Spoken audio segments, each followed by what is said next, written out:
తల్లికి వందనం స్కీమ్ గురించి ఈరోజు మనం తెలుసుకుందాం. యూట్యూబ్‌లో ఎక్కడ చూసినా తల్లికి వందనం స్కీమ్ గురించి చాలా వీడియోలు వైరల్ అవుతున్నాయి. సో, అవి ఎంతవరకు నిజానిజాలున్నాయనేసి ఈ వీడియోలో ఒకసారి తెలుసుకుందాం. ముందుగా మీరు మన ఛానల్‌ని మొదటిసారి విజిట్ చేస్తుంటే దయచేసి సబ్స్క్రైబ్ చేసుకోండి. అదేవిధంగా లైక్ చేయండి.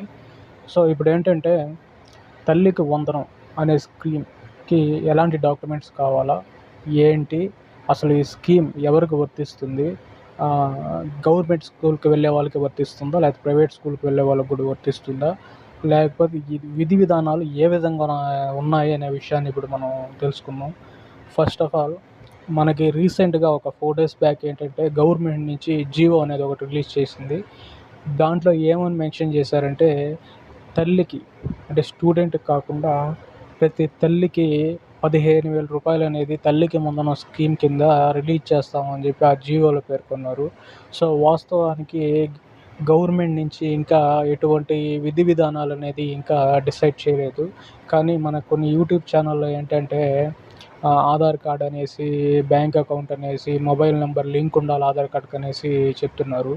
వాస్తవానికి ఇయన్నీ బేసిక్ డాక్యుమెంట్స్ అండ్ బేసిక్ విధి విధానాలన్నమాట. మనం ఏదైనా స్కీమ్‌కి అప్లై చేస్తున్నాం అన్నప్పుడు ఇలాంటి బేసిక్ ఆధార్ కార్డ్ లాంటివి, ఆధార్ కార్డ్‌కి మొబైల్ నంబర్ లింక్ అవ్వడం లాంటివి అనేటివి ఖచ్చితంగా ఉంటాయన్నమాట. ఈ బేసిక్ డాక్యుమెంట్స్‌తో పాటు మీకు మరికొన్ని కొత్త విధానాలు కూడా ప్రభుత్వం తీసుకొచ్చే ఆలోచనలో ఉన్నట్టు మనకు ఎక్స్‌టర్నల్ నుంచి ఇన్ఫర్మేషన్ ఉంది.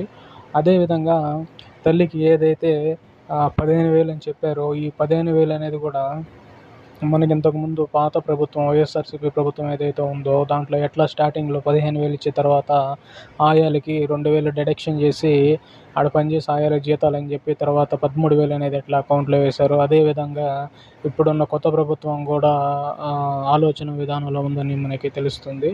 సో, అదేవిధంగా ఈ సంవత్సరం ఏదైతే లాస్ట్ ఇయర్ మనకి చదివారో వాళ్ళకి సంబంధించి జూన్‌లో అనేది ఆల్రెడీ పోయిన నెలలోనే మనకి అమ్మఒడి కింద మనకి క్రెడిట్ కావాల్సిన అమౌంట్ గవర్నమెంట్ మారిందనేసి మనకి అమౌంట్ ఇంకా క్రెడిట్ కాలేదు.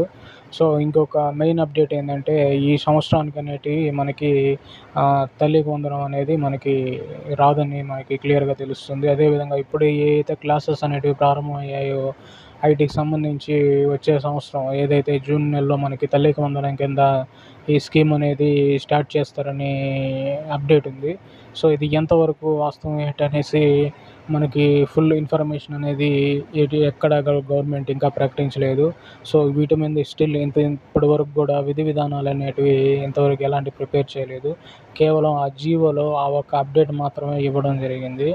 సో, ఇంకా మనం చూసుకుంటే ఇది 1వ తరగతి నుండి ఏదైతే ఇంటర్మీడియేట్ అంటే +2 వరకు ఏదైతే చదువుతున్నారో పిల్లలకి వాటికి వర్తించబోతుందని మనకి అప్డేట్ ఉంది.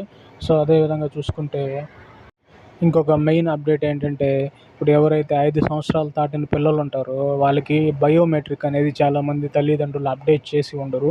సో, ఖచ్చితంగా 5 సంవత్సరాలు దాటిన పిల్లలకి బయోమెట్రిక్ అనేది ఖచ్చితంగా అప్డేట్ చేయండి. సో, మనకేంటంటే ఆ స్కీమ్ రిలీజ్ చేసినప్పుడు పిల్లల దగ్గర కూడా ఈకేవైసీ చేసే అవకాశం ఉంటుంది. సో, ఎవరైతే 5 సంవత్సరాలు దాటిన పిల్లలు ఉంటారో వాళ్ళ దగ్గర ఖచ్చితంగా ఈకేవైసీ అనేది ఖచ్చితంగా చేయించండి. చేపిస్తేనే ఈ స్కీమ్ అనేది మీకు వచ్చేదానికి అవకాశం ఉంటుంది. సో, ఈ విధంగా కొత్త విధానాలు అనేది ప్రభుత్వం అనేది ప్రవేశపెడుతుందని మనం క్లియర్‌గా చూసుకోవచ్చు. ఎందుకంటే ఎక్కడా కూడా అవినీతి అనేది జరగకుండా ఉండాలనే ఉద్దేశంతో ఈ ప్రభుత్వం ముందుకు అడుగులు వేస్తూ ఉంది. సో, దానిలో భాగంగా రూల్స్ అనేటివి మరి కఠినాత్మకంగా ఉంటాయనేసి మరోసారి మనకి క్లియర్‌గా తెలుస్తూ ఉండాది. సో, ఇలాంటివే కాకుండా ఇంకా మరిన్ని కొత్త అప్డేట్స్‌తో మీ ముందుకొస్తాను. మీరు మన ఛానల్‌ని మొదటిసారి చూస్తుంటే దయచేసి సబ్స్క్రైబ్ చేయండి. ఈ వీడియో ప్లస్ ఈ ఇన్ఫర్మేషన్ అనేది మీకు నచ్చినట్లయితే మన వీడియోని ఖచ్చితంగా లైక్